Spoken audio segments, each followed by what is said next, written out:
Hirbandh good morning, কেমন আছো সবাই? সবাইকে শুভ নববর্ষ। বছরের প্রথম দিন সবার খুব ভালো কাটুক। তো তারপরে ঘুম থেকে উঠে ফ্রেশ হয়ে চা বিস্কিট খেয়ে নিয়ে আমি ঘরদোর পরিষ্কারের কাজে লেগে পড়ি। তো সবার প্রথমে আমি বারান্দার গ্রিল থেকে শুরু করে আমার ঘরের ড্রেসিং টেবিল খাট সব পরিষ্কার করে নিচ্ছিলাম। তারপর আমার বর এখানে গাড়িটাও পরিষ্কার করে নিচ্ছিল। এই দেখো, এই বিছানা চাদরটা আমি কিনেছি পাতবো বলে, কেমন হয়েছে সবাই জানিও।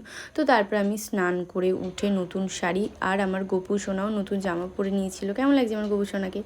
তো তারপর এখানে দুপুরে লাঞ্চ নিয়ে বসে পড়েছিলাম। আজকে ছিল আলু পোস্ত, মাটন, চাটনি, পাঁপড় আর মিষ্টি দই। তো খাওয়া দাওয়া করে আমরা এখানে সবাই ঘুমাচ্ছিলাম, আমার ঘরে বিড়ালটাও ঘুমাচ্ছিল।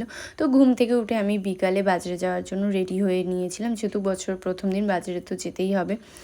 তো তারপরে এখানে আমি রেডি হয়ে গেছিলাম। আমি পরেছিলাম একটা অর্গানজার শাড়ি, এটা আমি কিনেছিলাম নতুন পয়লা বৈশাখে পরবো বলে। আর আমাদের হালখাতা করতেও যাওয়া আছে, তো সেখানে যাব। তো আজকে বাজারে কিন্তু মানে ভালোই ভিড়, মানে অন্য দিনের তুলনায় ভিড় আছে।